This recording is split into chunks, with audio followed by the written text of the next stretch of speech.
அப்பாடா கனவெல்லாம் இல்லாமல் காவேரி உண்மையிலே வந்து தான் மனசில் இருக்கிற விஷயத்தை ஃபுல்லாக போட்டு அவங்க அம்மாட்ட கொட்டிடுறாங்க. ஆனால் அதுக்கு முன்னாடி சாரதா வந்து பார்த்திங்க அப்படின்னா வந்து என்ன நினச்சிட்டு இருக்க, உன் மனசில் என்ன இருக்குது, எதுக்காக அவங்க அவ்வளோ அவமானப்படுத்தும் போது கூட எதுவுமே பேசாமல் இருக்கு.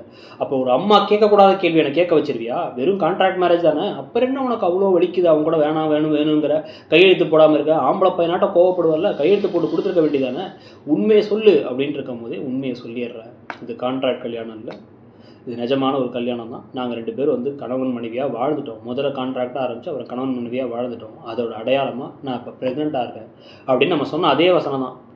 விஜயுடைய குழந்தை என் வயிற்றில் வளருது அப்படின்னு ஒன்று இவங்கெல்லாம் ஷாக்காகி என்ன சொல்கிறாங்க போதே சாரதா கீழே உட்காந்துடுறாங்க. அப்போவே நினச்சேன் இதை சொன்னால் நம்மளே நம்ம பேத்தியை சந்தேகப்படுற மாதிரி இருக்குமேனு சொல்லாமல் இருந்தேன். பாட்டி புலம்ப, அப்போ அந்த மாத்திரலாம் உன்னோடதாடி அப்படின்னு வந்து பக்கம் கங்கா கேட்டு இதை ஏண்டி சொல்லாமல் இருந்தேன்னு கேட்க குமரன் வாயடைச்சி போய் நிற்க சாரதா பார்த்துட்டு இருக்கும் போது இவன் கிட்டக்க வந்துட்டு அவர் ரொம்ப நல்லவர்மா அப்படிங்கிறாங்க. அதுக்கு முன்னாடி அவன் நல்லவர்னு சொல்லாமல் அதென்ன நல்லவன், அவன் எப்போ வந்து பணம் வேணும் ஒரு ஆப்ரேஷனுக்கு வேணும்னு கேட்டால் கையில் பணத்தை வச்சுட்டு கையெழுத்து போடு கான்ட்ராக்ட் போடு அப்படின்னு சொன்னவன் தானே அவன் எப்படி நல்லவனாவான் அப்படின்னு வந்து பேசிக்கிட்டு இருக்க. அவருக்கு என் மேலே அவ்வளோ பாசம் இருக்குதுன்னு சொன்னவங்க இப்போ வந்து என்ன சொல்கிறாங்கன்னா அவருக்கு வந்து குழந்தை வயிற்றில் இருக்குன்னு தெரியும். அவரும் அத்தனை தடவை வந்து கூப்பிட்டு பார்த்தாரு, எல்லாம் வந்து பேசி பார்த்தாரு. ஆனாலும் வந்து நான் தான் போகலை. ஏன்னா வந்து நீங்கள் முதல்ல வந்து வருத்தப்படுவீங்கன்னு நினச்சேன். எனக்குமே வந்து உடனே நான் ப்ரெக்னென்ட் ஆனேன்னு தெரியாது. இங்கே வந்து அந்த ஏஜ் அட்டன் ஃபங்க்ஷனுக்கு அப்போ தான், நர்மதாவோட ஏஜ் அட்டன் ஃபங்க்ஷனுக்கு அப்போ தான் எனக்கு தெரியும் அப்படிங்கிறதெல்லாம் சொல்ல. அதுக்கு முன்னாடியே அவர் வந்து எனக்காக ஏங்கி உட்காந்துருந்தார், இங்கே தங்கியிருந்தார். அப்போலாம் அவருக்கு தெரியாது. ஒரு நாள் ரோட்டில் நான் மயங்கி விழுந்தும் போது தான் அவருக்கு தெரியும். ஸோ அவர் குழந்தைக்காக கூட பின்னாடி வந்துட்டு இருக்கல, எனக்காகவே என் மேலே லவ் வச்சுருக்காரு அப்படிங்கிறத சூப்பராக சொல்லிடுறாங்க.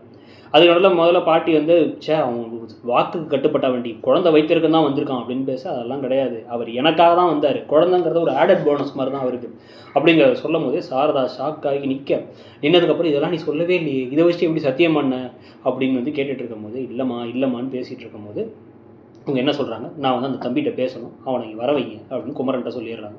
இவங்க எங்கேயும் போக மாட்டேன்ட்டாங்க.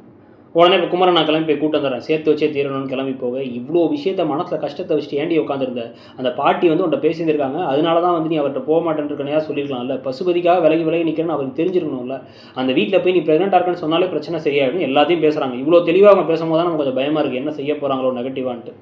ஸோ இப்போ இதுக்கு இடையில் இப்போ வந்து பார்த்திங்க அப்படின்னா வந்து காவேரி ஒரு ஆடியோ நோட்டாக விஜய்க்கு எல்லாத்தையும் சொல்லி அனுப்புகிறாங்க. இப்படி வந்து நான் உங்களுக்கு கால் பண்ணும்போது எடுக்க முடியாமல் போயிடுச்சு, என்னாச்சு அப்படின்னு வந்து பார்த்தா என்ன ரொம்ப சாரிங்க, உங்கள் பாட்டி வந்தாங்க சித்தி வந்தாங்கிறதெல்லாம் லைட்டாக சொல்லிவிட்டு அப்புறம் கூடவே வந்து பார்த்திங்கன்னா எங்கள் அம்மாட்ட நான் எல்லா உண்மையும் சொல்லிவிட்டேன், அம்மா வந்து உங்களை பார்க்கணுங்கிறாங்க, தயவு செஞ்சு வாங்க அப்படிங்கிறதெல்லாம் சொல்லிகிட்டு இருக்காங்க.